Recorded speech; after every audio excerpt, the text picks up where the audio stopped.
So, hey everyone, thanks for joining Chai Talk with Rajatli for the Left Hook Substack, where you caught us in mid-conversation with Jim Acosta, whom I just learned is a fellow Star Wars fan, and Totally. this man is so devoted that I got him in mid-lunch chew, and literally he had this one brief moment. He was like, "I'm gonna watch Andor season 2, but I'll do this first." Like Totally. me, he'll probably watch it tonight. I haven't seen it yet. Apparently, Andor season 2, according to all my friends, is fantastic. If you have not seen Andor, I believe it is the best original Star Wars series in a long time and very Yeah. on point because it is a series that talks Yeah. about taking on fascism and an authoritarian regime, and where the common person, the common man who does not have Jedi powers, it tries their best to work together as a group to take on the Empire. I wonder why that is topical right Yeah. now. And speaking of the question of today, Resonates. yeah, why does it resonate so much? The question that I have Jim on to talk about today is how the media should be covering the Trump administration and Yeah. holding it accountable for its numerous sins, crimes, and egregious violations of the rule of law, of humanity, of decency. And Jim Acosta, for Yeah. those who don't know, the man, the myth, the legend, he is now the host, the creator, the editor of the Jim Acosta Show. He does not need a cable news show. He has his own show, folks. It's on Substack. It's called jimacosta.substack.com. If you have not subscribed to the show, you are missing out. He just started recently. It's blown up in the best way possible. He has fantastic interviews every day.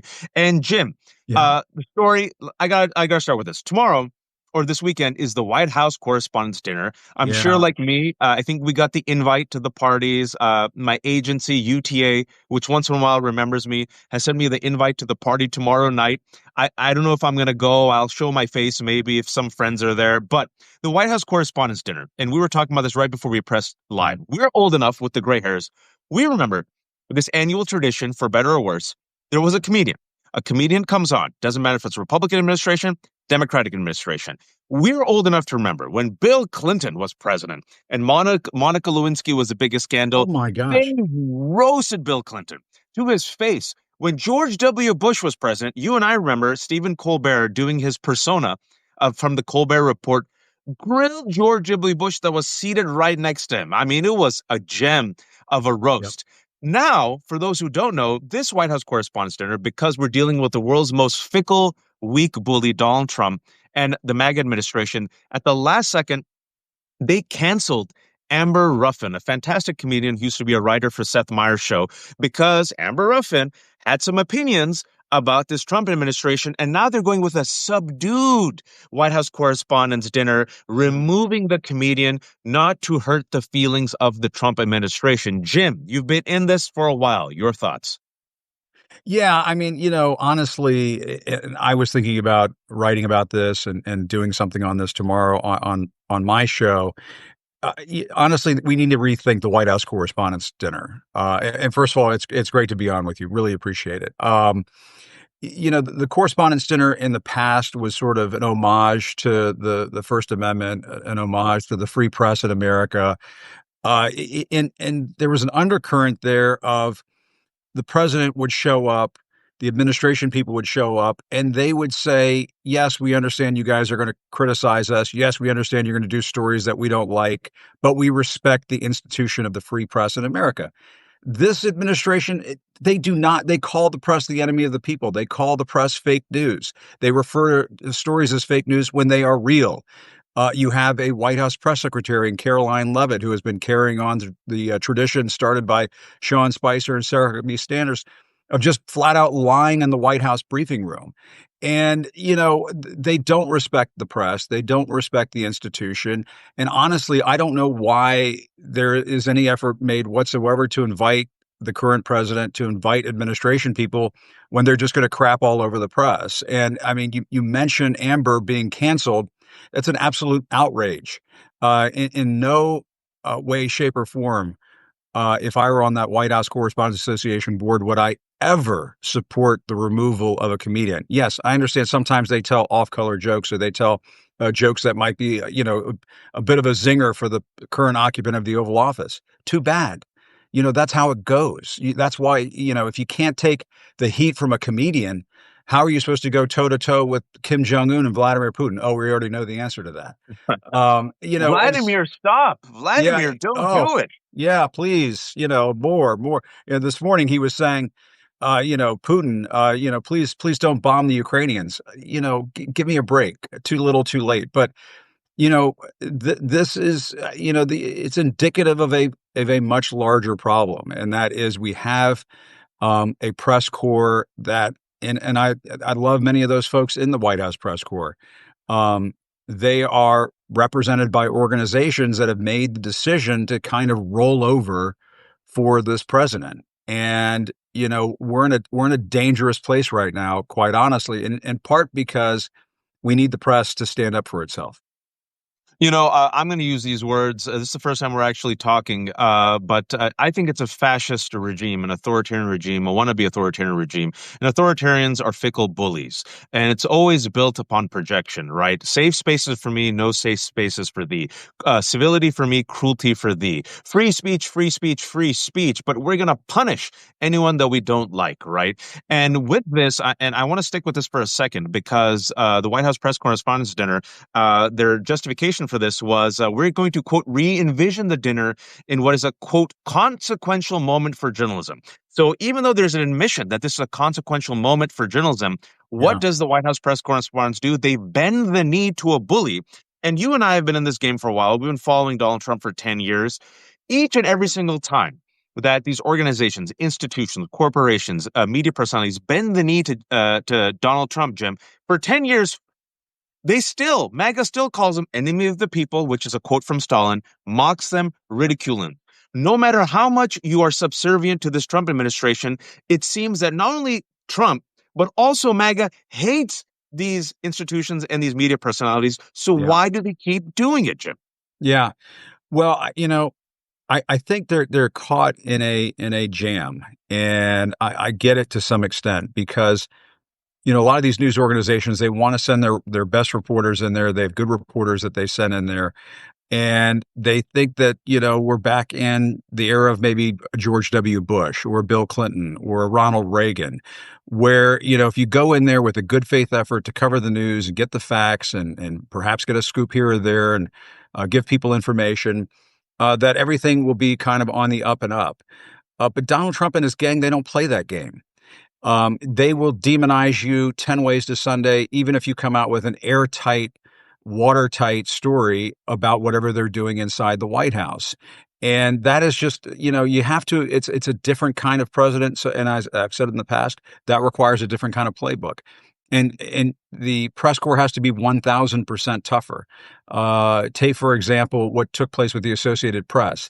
The moment the Associated Press is kicked out of the Oval Office or off of Air Force One, that's it. The other news organizations in Washington need to say, listen, we understand that this is the presidency. We need to cover it and so on. But we're not going to send our photographers in there to take your pictures. And we're not Right. we're not going to put reporters on Air Force One with you. You can fly around with Fox and the other sycophantic outlets that are out there. And the American people can absorb this image of a dictator wannabe president surrounded by a sycophantic state media press corps and let folks soak that in. But we should not be participants in the ostracizing of an important institution like the Associated Press. And I was very disappointed that the news organizations here in Washington did not take a tougher stand. They tried to work behind the scenes. They tried to make phone calls, but the AP had to take them to court, take the White House to court. And they cited my case when I lost my press pass as an example. That was a case where we stood up for ourselves and we had news organizations behind us. We had Fox News behind me at that point. And we won. And so the moral of the story, the lesson of the story is that these organizations have to stand united. It's that old saying, if we don't hang together, we're going to hang separately. And it just bugs me the way that this has unfolded in the first, 100 days of this presidency. Yeah, it's only been 3 months, and we're going to Mm. connect the dots, folks, because what Jim is talking about. If you don't know, is Associated Press, because it has its own editorial standards and an international audience, refused to bend the knee and call the Gulf of Mexico the Gulf of America. And Donald Trump wanted to punish them and said, "No, you have to call it Gulf of America." And they said, "No, we have editorial standards." So he punished AP, kicked them out, and that same week, again, the upside down authoritarian regimes, right? It's always a projection. While J.D. Vance was in Europe lecturing them about free speech. Donald Trump was doing this to the AP. And then the That's right. next day, Elon Musk comes and wants jail time for 60 Minutes because they didn't like a segment which they said was falsely edited. It's all nonsense. It was perfectly normal. They just didn't like the coverage. And speaking about 60 Minutes now, one of this, Yeah, one of these stalwart reputations, right? The institution in and the of best. itself. A big news story that came out is that Bill Owens, the executive producer, said he would resign from 60 Minutes, citing encroachments on his journalistic independence, right? It's pretty remarkable. It's 60 Minutes. If you're there for life, all right? He's the third person to run the program. Only the third person to run the program in Amazing. its near 60-year history. And he told his staff in a memo, I'm going to quote him, quote, over the past months, it has become clear that I would not be allowed to run the show as I've always run it, to make independent decisions based on what was right for 60 Minutes, right for the audience. So, having defended the show and what we stand for from every angle over the time with everything I could, I'm stepping aside so the show can move forward. And this is Yeah. because allegedly CBS, the parent company, is thinking about bending the knee because Donald Trump, in bad faith, is suing them, bullshit lawsuit, for $10 billion. Your response to Bill Yeah. Owen and what 60 Minutes is doing?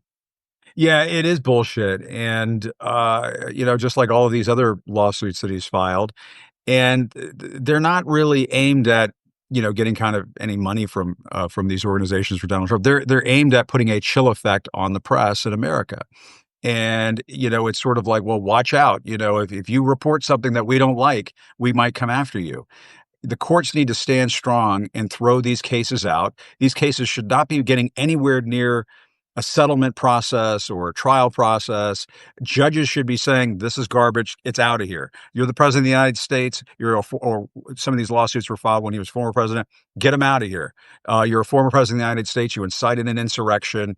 You are subject to public scrutiny. That is who you are when you're a public figure. And, it's the fault of our judicial system to some extent. But we're in this place because, when you feed the monster and the monster wants food, you give the monster food, the monster wants more food. And that's the position that we're in right now because ABC paid this settlement to settle the other case involving George Stephanopoulos. It makes it more difficult for folks like the people at 60 Minutes and CBS.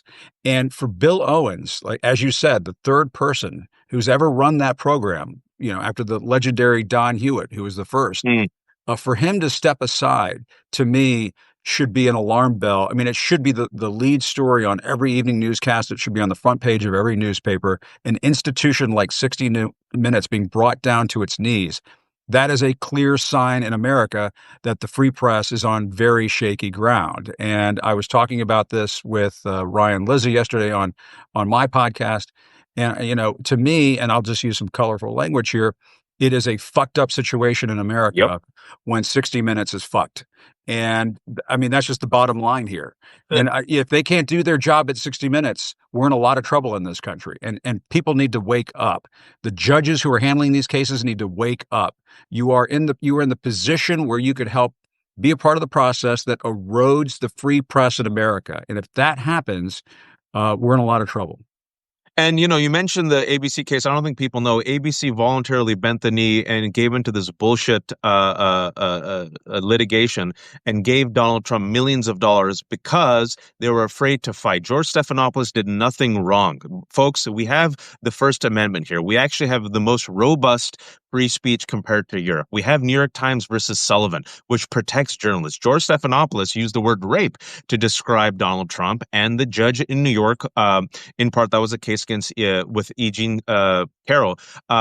Donald Trump was held liable for sexual assault against Eugene Carroll. He was held liable for defamation, and the judge, in his own ruling, said for the purposes of the sentencing, rape and sexual assault, it was like synonymous, right? So George Stephanopoulos did nothing wrong, right? And furthermore, he and ABC News were protected by the Yeah. First Amendment. The Supreme Court, in that famous case, Sullivan case, protected them. So the Yeah. fact that they capitulated, Jim, and the fact that 60 Minutes, I hope it doesn't, but it seems like it'll capitulate, they're voluntarily giving up the freedoms and the Yeah. robust protections that people have fought for.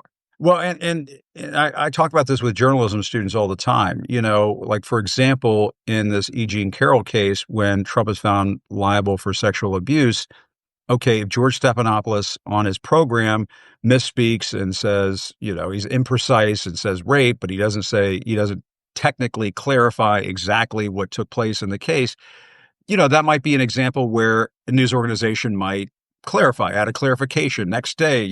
We use this word, we should have used that word. That is not defaming somebody. That That's is right. not committing libel. That is a small clarification mistake.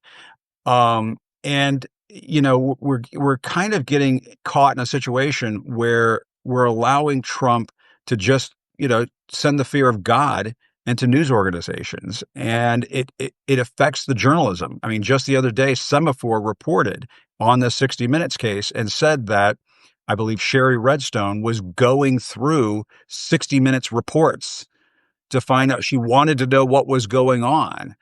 And that is nuts. That is bonkers. The parent company should have nothing to do with the independence or the inner workings of a news organization, especially one like 60 Minutes. And I find this to be terribly, terribly troubling. And they're just going down the list. And they had this guy over at the FCC, Brendan Carr, who has been firing off all these cuckoo statements, threatening news organizations and so on. And this is something I say to folks all the time, and I'll say it to you right here. In all my travels as a White House correspondent, I've been to every continent on Earth except for Antarctica. I've been all around the world. You look at the countries that don't have a free press and ask yourself, do I want to live there? No. It's a simple question. It's a simple question. You ask yourself, if that country does not have a free press, do you want to live there? The answer is always no way. So I don't know. This to me, it's like these things are connected. People are like, "Oh, the press, who cares? Journalists, oh, we don't like you very much." No, that's not. We're talking about the American way of life, and you pull Right. back that pillar that holds up the American way of life, then we're screwed. We're in big, big trouble. I'm like you. I've gone to 6 continents. I've been very lucky to travel the world. Haven't stepped foot in Antarctica yet. Yeah, And my parents and so many. it's like the If you're planet watching right now, Hoth from Empire Strikes Back. yeah, Exactly. yes, Anyway, yeah, yeah, yeah. For the 2,500 people watching, if you're like me, children of immigrants, they came to this country for freedoms. It's not because they hate America. When they did a poll, they said most people come to America for our alleged freedoms, for our yeah, education, for a yes. better life, right? Because My dad you came from can't. Cuba. Yeah, my dad You came know from that yeah, yeah, you can't mock the leader. If you mock the leader, you get disappeared. In America, you can mock Donald Trump. You can even mock Jesus and prophets, right? People might not like it, but you have the free speech. As Voltaire said, yeah, I might not agree with what you're saying, but I'll defend to the death your right to say it. Unless, of course, you make fun of Sarah Huckabee Sanders like Michelle Wolf did in the first Trump administration. And, yeah.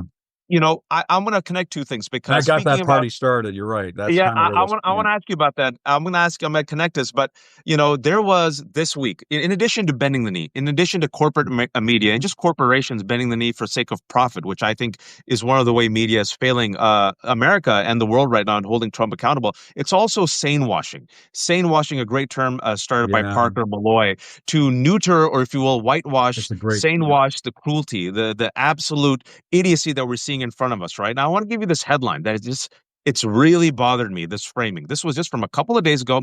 New York Times, folks. I'm reading it, the headline, it's still up there. With latest missteps, veneer of discipline in second term falls away. Let me repeat that. With latest missteps, veneer of discipline in second Trump term falls away. You and I are old enough, Jim. We remember the yeah, first Trump term. And I remember Sarah Huckabee Sanders and MAGA sharing literal fake doctored images and news about you saying, lying, that you mishandled the journalists. And I told everyone, yeah. my The God, intern, the White House intern. yeah, Yeah, the yeah, yeah. my God, Mm. Sarah Huckabee Sanders and the White House is literally promoting doctored images and fake news. This is happening Yeah. in real time in the United States of America, and that story just disappeared. What veneer of discipline? Yeah. No, I mean exactly. I mean that's the question for Susie Wiles right now too. I mean she's the White House chief of staff. She was supposed to be the adult, the grown up in the room who was going to impose discipline, and you're not going to let the crazies into the White House and all of the, and then Kid Rock shows up dressed up like Evil Knievel and and that sort of a thing.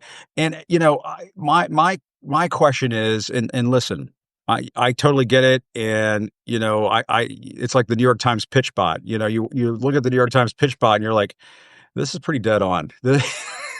this guy, whoever comes up with these New York Times pitch bot tweets, God bless you. They're just a work of art. They should hang them in the Louvre. But to some extent, I hate to blame the journalist for the person who wrote the bad headline. There's that component to it, but you're absolutely right. By now, we should know there's never going to be a disciplined White House. I mean, the disciplined White House that sent the stock market into turmoil this past month, the stock market that allowed Elon Musk to go through every agency of the federal government and hoover up everybody's personal data. I mean, give me a break. Um, The yeah, Pete Hegseth. Now there's Pete the Hegseth. trilogy. It's the trilogy of Signalgate scandals. It's a trilogy. It's like Yeah, the world's worst trilogy. yeah, yeah. I know he's the Lord of the Kegs, I guess, or something. It's if he just throws that ring into the mountain, maybe everything will stop and we'll just report it the way he wants to see it. But That one right there. I am so there it with is. There water. it is. Oh, I see. I didn't even see that. I made the reference. So I don't know. Maybe I should have made that joke, but listen, the situation over at their White House is no different than it was during the first Trump administration. He is going to be like a Tasmanian devil on meth, basically every day for the next whatever 100 gazillion days that are left in his term. And there's just nothing around it. And it takes me back to a line I heard from Reince Priebus during the first Mm, Trump administration, which is, Trump likes to create chaos so he can be the master of the chaos. He mm. wants to whip everything up into a frenzy and have chaos spinning all around him because then he feels like he's the one in some kind of control. The sad and scary part of all of that is that sort of sane washing what is kind of an insane situation, and he's not really that much in control. So really, he whips up chaos, and then he's part of the chaos too. And that's just going to be the norm. That is going to be the new normal, or the new abnormal, as somebody once put it, until he's out, until he's gone. And these headline writers and journalists who try to put the square peg into the round hole and explain him away as like, oh, he's just kind of a brash, kind of irascible version of Oh yeah. Ronald Reagan. It's just He just stop. shoots from the hip. He keeps it Please, real. He's politically incorrect. please stop. It's like it's never gonna. You're not gonna make fetch happen here. You said you only gave me 25 minutes. I'm going to keep you for another 1 or 2 minutes if you will Sure. indulge me. I'll ask Yeah. a few quick, final questions. You Uh-huh. said Lord of the Keg. For those who have read or seen Lord of the Rings, Frodo was tasked to throw the ring in the fire. I don't think Pete Hegseth is ever throwing a beer in the fire. He'll keep that. He'll keep that keg. He's like Maybe if it's civilization is tapped at out, stake. I Yeah. mean, He's like, I'll just drink this instead. We have these DUI hires in the White House. But Jim, I want to ask you two final questions. I remember in the first Trump administration, I keep the receipts. There was no discipline. You're absolutely right. He is yeah, who he has always been.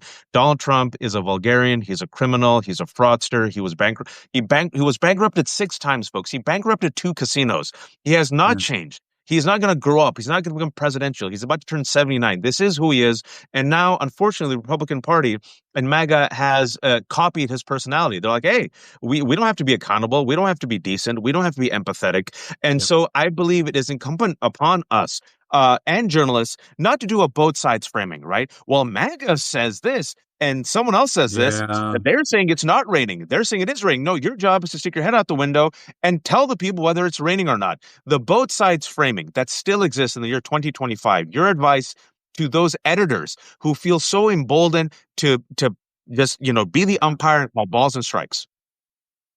yeah. I mean, you have to call balls, strikes, outs, fouls, unnecessary conduct, unnecessary erupt. I mean, you have to call all of them. You can't just call a couple of things and say, "Hey, I did my job." Um, yeah, I agree. The both sidesism is such a problem. It is a load of bullshit. Um, I do think that there are some really great journalists in Washington trying to do the work. Yeah. and they get it. They understand it. I talk to these folks privately. They roll their eyes just like we all rolled our eyes during the first administration. And we understand that we're covering, and there are journalists. I was talking to Ryan Lizzie yesterday. He went independent because he feels so strongly about this. There are journalists who feel like we're in an existential moment, that this is not, as I've been talking about on my show, this is not just a left-right situation. This is a No, pro-democracy versus anti-democracy situation. That's the absolutely. better framing. And so, this idea that we have one person on the left and one person on the right. Well, the one person on the left may be in touch with reality and dealing with the facts, whereas the person who is from MAGA world is just going to be a bad faith liar and bullshit artist who is performing for the audience of one. And if that person is not doing that when they go on this particular talk show or that particular news program, they're going to hear from somebody inside Trump land who says, here are your talking points. If you don't say it exactly like this, you're on the outs. You're not going to get invited to the parties. You're not going to get invited to the White House. You're going to be persona non grata. And those people in that particular category, they're under tremendous pressure from the Trump political orbit to call it to see the world through his lens, which is an upside down, through the looking glass, Alice in Wonderland bullshit view of reality. And, it's like RFK Jr. talking about vaccines and public health. It is cuckoo land. Yeah. And how do you have how do you have a debate from both sides when one side has gone off the deep end? That's not both sides. That's one side in the land of reality, and the other side in the land of make believe. And it just doesn't work that way. And so one of the reasons why I do what I do here, and I know you do it as well, and other folks have been coming to Substack to do the same thing, is that you got to give people the truth. You got Yep. to give it to them unvarnished. You got to tell it like it is.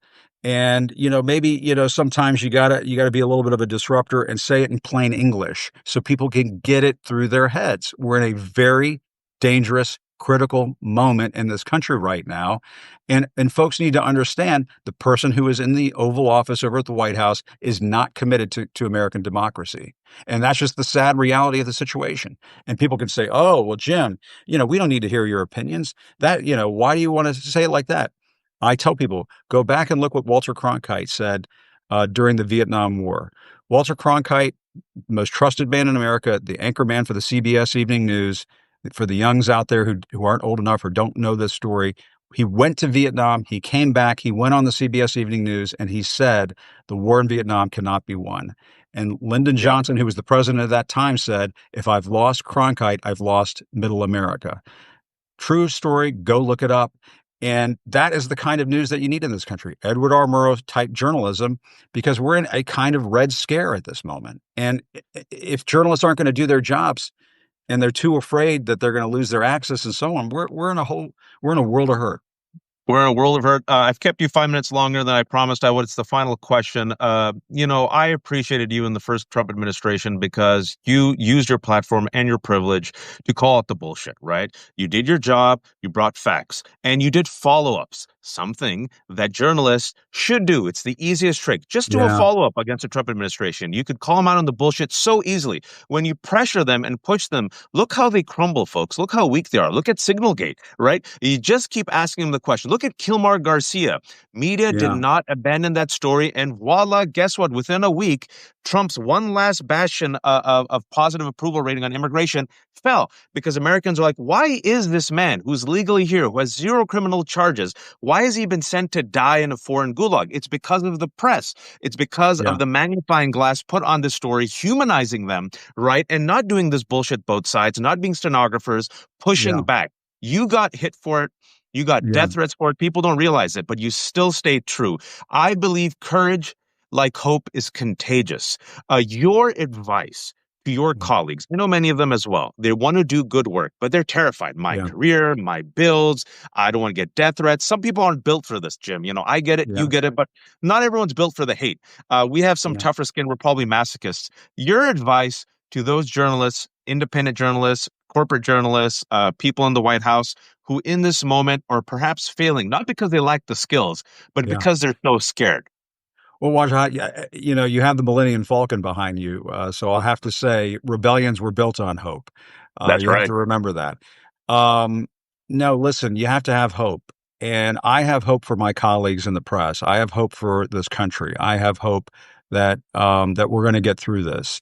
Can I tell everybody with absolute certainty that that's going to happen? No, I cannot. That's why everybody has to get involved and be engaged and be informed. And for your less informed relatives and neighbors and so on, you got to go over to their house and say, look at your 401k. Look, look at these measles cases in West Texas. Look what's happening at the NIH and the CDC. Look what's happening with FEMA. Even Sarah Huckabee Sanders can't get disaster aid for Arkansas. Does any of that sound normal to you? And just hit them with facts, hit them with the news, and just stay at it. We need everybody. Yeah, I mean, the folks in Washington who cover the White House and Capitol Hill, they piss us off sometimes. But we all kind of need to be our own journalists Yeah. and our own truth tellers, our own ward captains, and go to that neighbor who has the Trump sign in their yard. If they haven't pulled it out of their yard yet, they probably have. And try to talk to them and reason with them and say, here are the stories that I'm seeing. Tell me where I'm wrong here, man. Why is he going after the Kennedy Center? Why is he Mhm. going after the Smithsonian? Why Mhm. is he going after Harvard? What's wrong with him? I'm sorry, but there's something wrong with all of that. Why is he suing 60 Minutes? Because of a Kamala Harris story? What? In what world does any of that make sense? And so, yeah, I do think my advice to the press, my friends in the press, who I love dearly, my advice is to stay strong. And I know it's a lot easier for me to say all of that while I'm on the outside looking in, going independent, and so on. But that's what you and I have to do. We have to be on the outside in some way, cheering them on, but also saying, "Hey, we're going to hold you accountable too. We're going to be tough on you."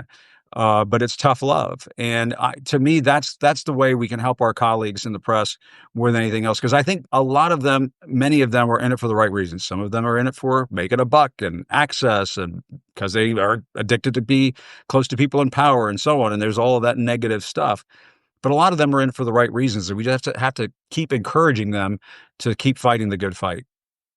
Bringing it back full circle and closing it, we started off the show talking about Andor because I'm the one keeping Jim from Andor. I'll watch it today. But, you mentioned rebellions are built on hope. It's a famous quote from Star Wars, specifically from Yeah, Rogue One.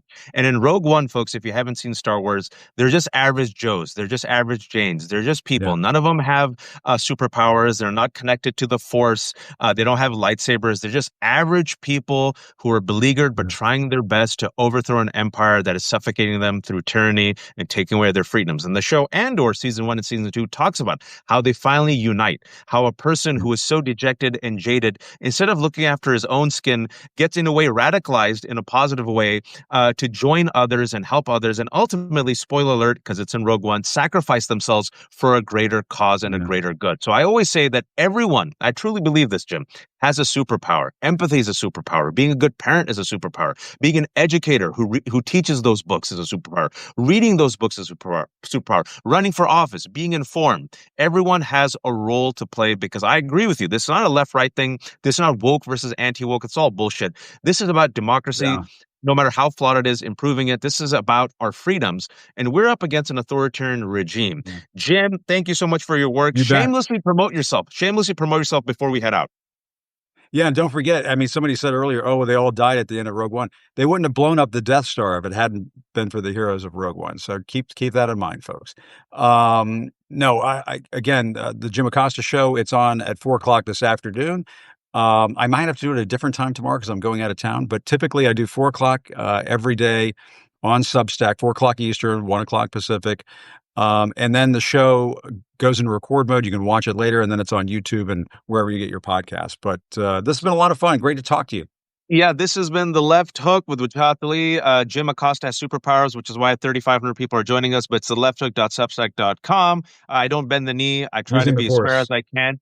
I use the force for good, I hope. No paywalls because I'm a fool, so pay what you can. And also tonight, I co-host America Unhinged with Francesca Fiorentini on Ziteo's YouTube channel, where we cover the first 100 days of the Trump administration at 8 p.m. Eastern live. Folks, be kind, be good, and please, oh please, don't be a fascist. Take care, everyone. Thanks, May Jim. the Force be with you. Take care. See May you. the force be with you, sir.